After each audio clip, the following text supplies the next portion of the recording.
The research on decision fatigue tells us that the quality of our decisions degrades or breaks down the more of them we make. By the end of a full day, the average person is running on fumes mentally. Your home starts to feel less like a place to live and more like a storage unit for postponed versions of yourself. Keeping the item does not preserve the dream. The dream, it lives in you. This conversation isn't really about your closet at all.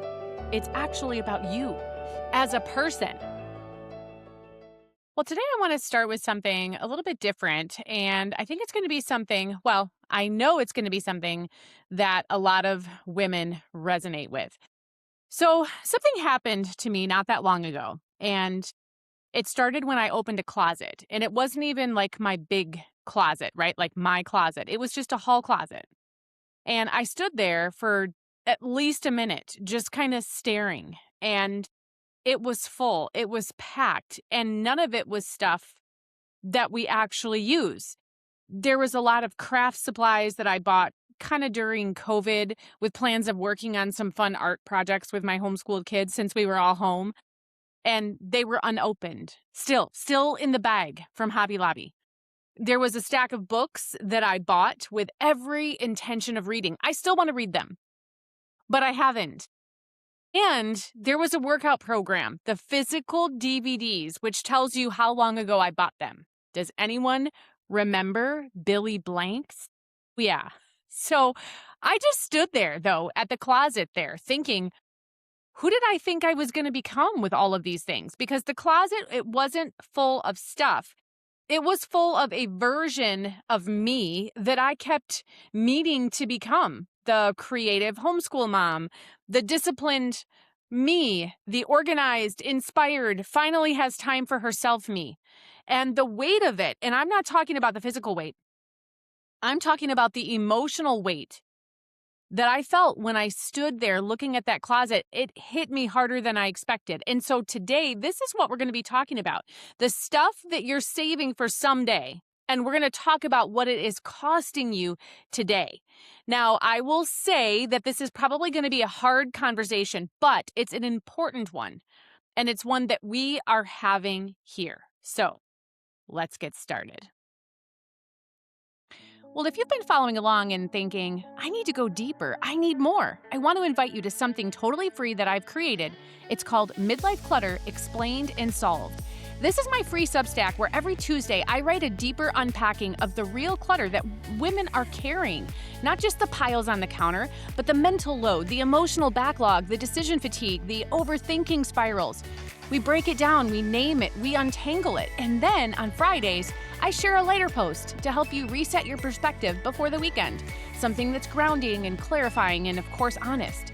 If you've ever felt like your life looks fine on the outside but feels overloaded underneath, this is for you, and it's completely free. You can read it in 5 minutes or less, or you can sit with it longer if you choose. Just go to midlifeclutterhelp.com and subscribe to Midlife Clutter Explained and Solved. Because clutter isn't just about stuff, it's about capacity. And we're going to talk about it there. Okay.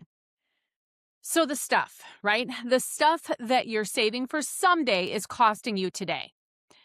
How much space in your home is being taken up by a life that you keep needing to start? The hobby that you swear you'll eventually have time for, the clothes hanging in the closet waiting for a different body or a different season of life, the organizing bins. And I know you know what I'm talking about. They're stacked in the garage for the life that's supposed to be coming once things finally calm down.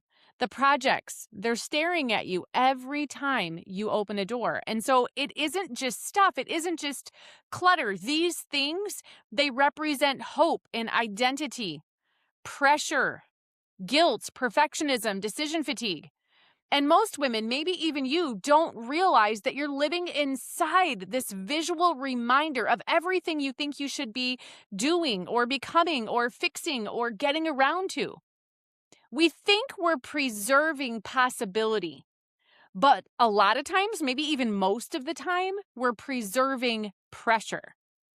And so this is really what we're going to be unpacking today. And I promise that by the time we're done, you're going to look at that hall closet or that spare room or that storage unit differently. Not with shame, but with clarity. Okay, so let me define what I mean when I say someday clutter, because I want you to see yourself clearly here, not to feel called out, but to be essentially called up. Someday stuff is anything that you're holding on to for a version of your life that hasn't happened yet, or for a version of yourself that you keep expecting to show up eventually. It looks like craft supplies for hobbies that you never actually started, books bought with the best of intentions that have been on the nightstand so long that they're basically furniture now, workout equipment that now functions as a very expensive clothing rack, clothes in the back of your closet for a future body, a future occasion, a future lifestyle that feels perpetually just out of reach. Decor for the home aesthetic that you've been pinning for 3 years but haven't actually made happen. Project supplies waiting for when life slows down, which, by the way, is not an actual thing. Life does not slow down. We just find different things to fill it. And then there's this catch-all category, the just-in-case pile. The things you can't justify keeping, but you also can't quite bring yourself to release these things. Because what if?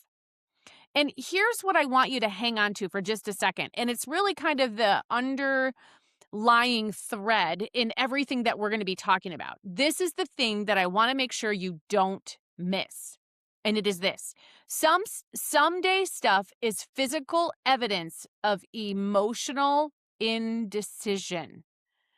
Someday stuff is physical evidence of emotional indecision. It's not laziness. That stuff isn't there because you're lazy. And it's not there because you're failing. And it's not there because you're bad at organizing or because you are bad at keeping a house or because you have something else wrong with your character. These things are there because of emotional indecision. And this is such a big thing because the women that I work with and the women listening to this right now are not lazy women. They are functioning just fine in many areas, sort of women. These are the women who run households and manage schedules and hold jobs and show up for everyone. They're used to believing that they can and should do everything eventually. The word someday feels optimistic to them, but it also feels responsible. Like, I'm not giving up on this. I'm just putting it on hold until I can get to it. But here's this piece of insight that really can change everything. The clutter, the stuff, is rarely about laziness. It's about overloaded mental capacity and unrealistic expectations. You are not still buried in that clutter because you haven't gotten to using this stuff. You haven't used this stuff or gotten to this stuff because your life is full. You're doing other things. And for a lot of women, they're mentally overloaded. We carry a lot of things, the invisible load. And when your mental capacity is already at its limit, making one more decision, even a small one, even about a box of Billy Blank's DVDs, it feels like too much. And so the item, it stays and it stays and it stays. Keeping the item often feels safer than making a decision about the dream that's attached to it. Because once you let go, there's a fear underneath that says something uncomfortable. It says something like, maybe I'm not who I thought I was going to be. And again, this is not a clutter problem then. That is a much deeper conversation, which is exactly where we're going to go next. And so let's talk about what's actually happening underneath the someday pile, because it is not just about disorganization. It is emotional, and I think it deserves an honest look. So as I see it, there are 4 drivers that resurface again and again in the women that I work with. And I'm guessing that at least one of these is going to hit close to home for you. We'll get there in just a minute. But did you know, by the way, that I work with women as a coach through text messages? I offer Zoom call sessions too, but being able to text me 365 days a year, 24 hours a day, 7 days a week, and not having to wait for your scheduled time to get the help you need while it's still happening, is really life-changing for a lot of women. My mission in the help that I give to women is to meet them where they are at, when they are there, and texting with them, often through spoken messages, which allow me to go even deeper with them than I ever could in just a 45-minute session once every week. If this sounds like something you want to know more about, just shoot me an email. Just email me at jenniferroskamp@theintentionalmom.com or check the show notes below. We've put my email address there for you too. I don't always have spots open, but it starts with an email. So just put texting in the subject line so that your email will come directly to me. Okay, now back to these 4 drivers or the 4 reasons that we have all of this stuff in the someday pile. The first reason is hope. The first driver is hope. The item feels hopeful to keep. It's symbolic. It says maybe I'll still become more disciplined. Maybe I'll finally have time. Maybe this version of me still exists somewhere inside the version of me who's tired and stretched thin. That's not irrational. That's human. We hold on to things because they feel like proof that we haven't given up on ourselves. The problem is hope without a real plan. It isn't a strategy. It's just a feeling. And when hope lives in a box on a shelf, it starts to feel less like possibility and more like pressure. And friend, we can't move forward under pressure. So the second driver is guilt. It's guilt because there was money spent, there was good intentions, there were gifts that received, goals that got abandoned. We don't just keep the object, we keep the guilt that is attached to it. Think about the workout program that I mentioned, right? The DVDs. You know why I kept those so long? Because I kept them because I spent real money on them. And every time I saw them, I felt that sting of having spent that money. I didn't really think about the workout. I didn't really think about the goal of getting in better shape. It was the guilt of the money I wasted by not continuing to use these DVDs that kept me stuck, especially since I rarely used them in the first place. And we do things like this all the time. We keep things because getting rid of them feels like admitting we spent money for nothing. But I want you to hear this clearly.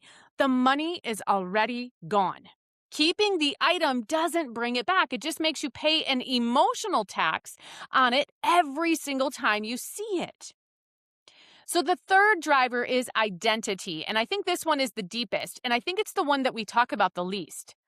Some of that someday stuff, it represents old versions of ourselves. The organized woman, the creative woman, the fit woman, the ambitious woman, the homemaker you thought you'd become, the version of you from before kids or before burnout or before the health struggles or before life got so loud. And so letting go of the item can feel like officially closing the door on that woman.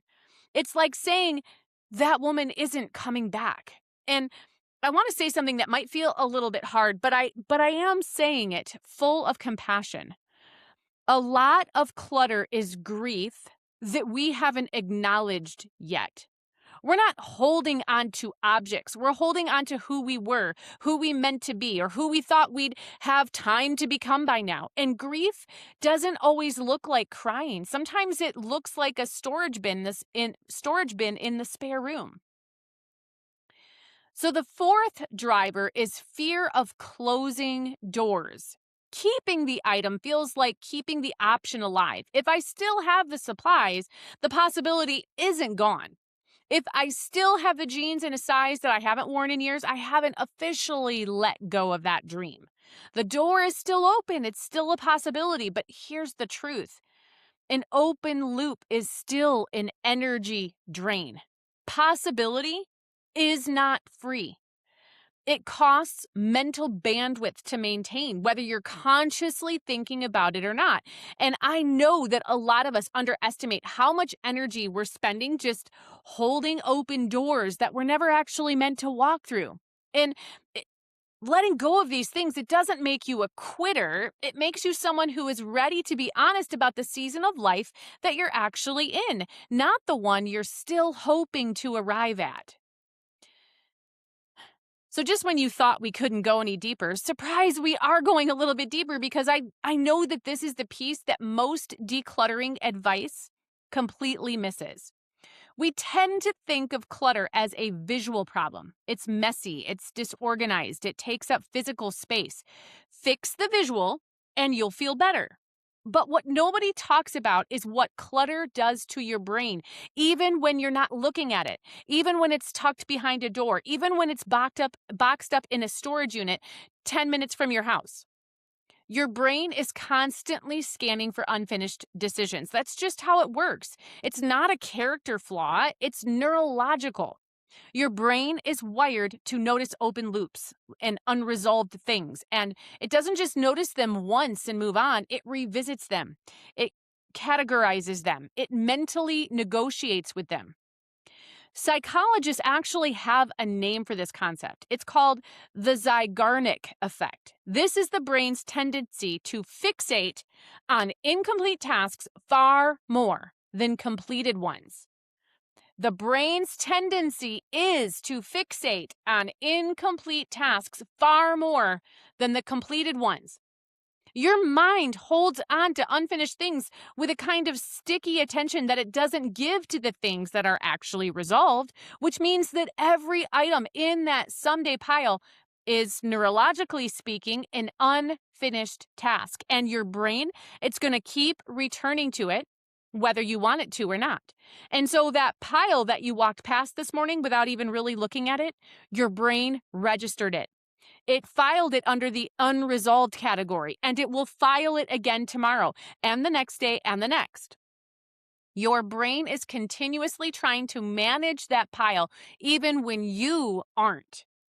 The clutter may be physically still, but mentally it is very loud. So here's an analogy that I love. I think about the tabs that you leave open in your browser, the ones that you mean to read later, or the articles that you keep saying you'll get back to. Even when you're not actively on those tabs, they are running in the background. They are using up memory. They are slowing down the whole system. Ask me how I know about the open browser tabs, and shout out to all of my coaching clients, all of my accomplished lifestyle members, because you guys see my open tabs on my computer on a daily basis. I truly do need a 12-step program for this. But anyhow, now imagine though, back to those open tabs, imagine that you had those tabs open for 3 years. Imagine you open a new browser every single morning and those same tabs are still here, still running, still quietly draining resources while you get actual work done. That is what someday clutter does to your brain every single day. Your someday stuff, it's consuming processing power that you need for everything else. It's why everything else feels harder too. You need that processing power for, yes, doing things, but you also need it for patience and for creativity and for presence and intentionality and for decisions that actually matter. And here's the part that makes this even harder for the women that I work with. You are already at capacity. You are already managing more than most people see. You are already making hundreds of decisions a day about your family, about your home, about appointments, about your work, about your relationships. The research on decision fatigue tells us that the quality of our decisions, pay attention to what I'm saying here. Let me start over because I just want to call you out a minute. If you are half listening, fully listen to this piece right here. The research on decision fatigue tells us that the quality of our decisions degrades or breaks down the more of them we make. By the end of a full day, the average person is running on fumes mentally, even if they don't realize it, because of all of those decisions, which means that the mental load of all of those unresolved someday items, it isn't just annoying. All of those someday things are actively making you worse at the decisions that matter most. It's chipping away at your patience before your husband even gets home from work. It's draining the creative energy that you need for the things that you actually want to pursue. It's costing you focus and presence in moments that you cannot get back. And this is why cluttered homes create the feelings they do. It's not just visual overwhelm, but irritability, and shame and exhaustion and decision fatigue. That constant low-grade feeling of being behind. The avoidance that kicks in when you think about dealing with it. The way you close the door instead of opening it. And here's something else that's really important. Your home starts to feel less like a place to live and more like a storage unit for postponed versions of yourself. And when your home feels that way, you can never fully rest there. Because rest requires your nervous system to feel settled, and your nervous system cannot feel settled when it's surrounded by things that represent unfinished business and unmet expectations and unresolved guilt. This is not about being a minimalist. I am not suggesting that that's what you do here. This is not about white walls and empty shelves and getting rid of everything you own. What we're talking about here today is understanding that the stuff you're keeping has a cost, even when it sits untouched. And that cost is showing up in your energy and in your mood and in your capacity to show up for the things that actually matter to you. And here's the truth that most organizing systems won't tell you. You cannot organize your way out of an emotional problem. You cannot organize your way out of an emotional problem. You can buy more bins and you can label everything. You can rearrange and color code and create beautiful systems, and it will work for about 3 weeks until the real issue, the postponed decisions and the emotional weight underneath all of that stuff, catches up with you again, which means this conversation isn't really about your closet at all. It's actually about you as a person. And so I want to offer you a reframe that I think might be one of the most relieving things that you can hear today. Keeping the item does not preserve the dream. I'll say it again. Keeping the item does not preserve the dream. Because the dream of using all of those things in the craft bin, those dreams don't live in the craft bin. The dreams, they don't live in your planner. The dreams, they don't live in the treadmill in the corner of your bedroom. It doesn't live in the storage tote in the basement. The dream, it lives in you. And this is actually good news because it means that releasing the item does not release the dream. It means that you are not giving up on yourself just because you let it go. You're becoming someone who is wise. You are not closing a door on who you could be. You are making a practical decision to stop storing pressure. There's that word that we started with a little bit ago. To stop storing pressure in your closets. And feeling less pressure every day, I don't know about you, but I feel enough pressure coming from every which way. If I can have less pressure, yes, please show me how to do that. Well, if you've been following along and thinking, I need to go deeper, I need more, I want to invite you to something totally free that I've created. It's called Midlife Clutter Explained and Solved. This is my free Substack where every Tuesday I write a deeper unpacking of the real clutter that women are carrying. Not just the piles on the counter, but the mental load, the emotional backlog, the decision fatigue, the overthinking spirals. We break it down, we name it, we untangle it, and then on Fridays, I share a lighter post to help you reset your perspective before the weekend. Something that's grounding and clarifying and, of course, honest. If you've ever felt like your life looks fine on the outside but feels overloaded underneath, this is for you, and it's completely free. You can read it in 5 minutes or less, or you can sit with it longer if you choose. Just go to midlifeclutterhelp.com and subscribe to Midlife Clutter Explained and Solved. Because clutter isn't just about stuff, it's about capacity. And we're going to talk about it there. Let me make this super practical. I mean, if I were to ask you, hey, if there was a way that I could help you feel less pressure every day, guaranteed, would you be open to hearing what I'm saying? So if you would answer that yes, if you would say, yes, I want to hear more about that, you want to really focus on what I'm saying here today. Because following these things that we're talking about here today will help you feel less pressure in your everyday life.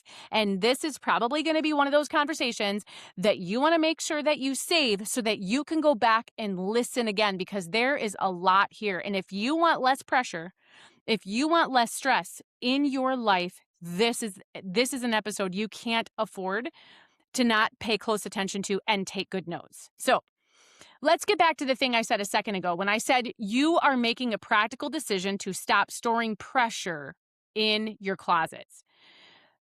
Because here's what I want you to notice about that. Keeping all of that someday stuff, it isn't actually making you more likely to do those things. If anything, the weight of all of that accumulated guilt and obligations, it makes it harder to do the things. It makes those dreams feel like should-dos instead of want-to-dos. It makes the possibility feel exhausting before you've even started. And this is where I think a lot of us are carrying outdated expectations that we set for ourselves in a different season of life before we had as many responsibilities or as much on our plates or as clear a picture of what actually lights us up at this stage in life and what doesn't. And I also want to say this again with so much compassion because I have been here too. Some of those someday dreams just don't fit your life anymore. And it doesn't mean that you failed. It's because you grew, because your values shifted, because you tried and you found out it wasn't actually what you wanted, because the season changed. Outgrowing something doesn't mean you did anything wrong. It doesn't mean that you're failing. It is maturity. Friend, you don't need permission to stop storing pressure in your closets. And the reframe I want you to really hear is this. Decluttering is not rejecting your future. Decluttering is making room for your actual life. Not the life you're supposed to be living, not the life you meant to build 5 years ago, not the life that looks a certain way on the outside. Your actual life, the one that's happening right now, in the season you're in, with the capacity you actually have. There is something, probably a lot of things, in you that are worth protecting. But it's not the old version of you. And it's also not the someday version. The version that we need to protect is the right now version, the woman who is showing up every day and doing her best, holding on to a lot and deserving a home that feels like it's peaceful and a place to rest, not just a to-do list that you can't ever get out from underneath. You don't need to become someone new. You need to revisit who you actually are right now in this season. Not a different one, not a someday one, and not a past one for that matter either. But this starts with being honest about what is actually serving your life right now and what is just taking up space in it. Okay, so let's get practical because I know some of you are already thinking about that pile, and I don't want to just leave you with this conversation all fired up and without direction because it leads to a Sunday afternoon of dragging things out of the closets and then feeling more overwhelmed than when you started, and we don't need that. So I'm going to walk you through 4 filter questions. These are some questions that I use with clients, and they're the ones that I ask myself sometimes. They're simple, but they're not easy because they require honesty. And honesty, as you know, is where the real work lives. Okay, question 1. Would I buy this today? Not, could I imagine a version of my life where I might want this? Not, do I feel guilty about the money I spent? Just, if I walked into a store right now, inside the actual life I'm living, with my actual schedule and my actual priorities, would I buy this today? If the answer is no, it's worth asking why it is still earning space in your home.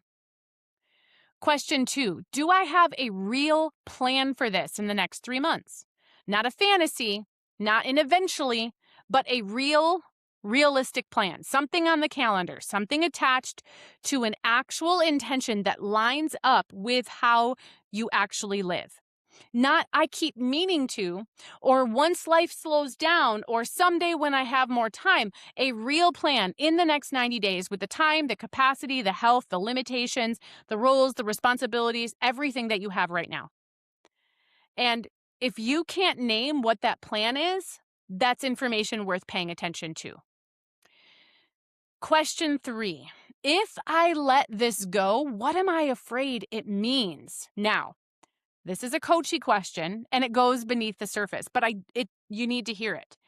This is the question I would ask as your coach. These are the hard questions that you don't know to ask yourself because no one ever taught you how to look below the surface of what you can visually see. So when you look at this stuff and as yourself, what are you afraid it means if you let go of it? Are you afraid it means you failed, or that you gave up, or that you wasted money, or that you're becoming someone who doesn't follow through, or that you're officially leaving behind a version of yourself that you're not ready to say goodbye to? Whatever the answer is to that question, name it. Because the fear is not actually about letting go of the object. It isn't ever about that. The object is just holding the fear for you. And you deserve to look at the fear directly instead of keeping it neatly packed in a storage bin. Question 4, is this supporting my actual life or an imaginary one? Is this supporting my actual life or an imaginary one? Again, not the life you planned, not the life you think you should be living, not the ideal world version where everything is calm and you have the time and the bandwidth for everything you've ever wanted to do. Your actual life, the one that is happening right now. Is this thing supporting that life, or is it essentially a prop for a life that you haven't actually stepped into? Now, I want to give you one small action challenge before we close this conversation, okay? Do not try to declutter your entire house this weekend. That is survival brain behavior. That's the all or nothing thinking that leads to a giant mess and total overwhelm and giving up by Sunday afternoon. That is not what we're going for here. Instead, I want you to choose just one category of someday stuff, just one. It could be books, it could be craft supplies, it could be clothes, it could be the workout equipment, just one category. And then pull out 10 items from that category. And for each one, ask yourself the 4 questions that we just covered. Keep only what has a near-term purpose. That means in the time and space right around you here. It has to have genuine value or real alignment with your actual life in this actual season. Everything else, donate it or toss it or relocate it intentionally, but make a decision. A real one, because every decision that you make is one less open tab. Remember when we talked about those? It's one less open tab or open loop running around in the background. One less tab, one less thing that your brain has to manage when you would rather be resting or more present with your family or just done. And know this, forward momentum should feel peaceful, not like a punishment. So make sure that you are maintaining that you are paying attention to your body's signals. And if, as you are working through these 10 items, it feels like you are at your capacity or you've hit the wall, then press pause. Give it a 20-minute break and then come back and finish those 10 pieces. Now, I want to slow this down just one more second because I think some of you have been doing a lot of nodding as this conversation has been going on. And I want to give you a moment to actually feel, kind of lean into what may have come up for you. And so I want to ask you a few questions, and I don't want you to answer them quickly. I want you to just kind of let them breathe. Think about them for the rest of the day today, maybe part of the day tomorrow, and maybe even the day after that. Question 1, what dream are you still storing in object form? What would your space look like if it actually reflected your life today? Not the life you're working toward and not the one that you used to have, but the one that you're living right now. Question number 2, what are you ready to stop postponing? And maybe most importantly, what are you exhausted from carrying mentally that has nothing to do with how busy you actually are? I'm going to leave you with this. You do not need to keep proving who you could become by hanging on to the stuff. You are allowed to accept and support the person that you are right now, the woman who is here right now. She's tired sometimes. She's stretched sometimes. She's figuring it out most of the time. But she deserves a home that feels like rest. She deserves to open a closet and feel nothing. No guilt, no pressure. Not a list of things that she meant to do, just space. She deserves space.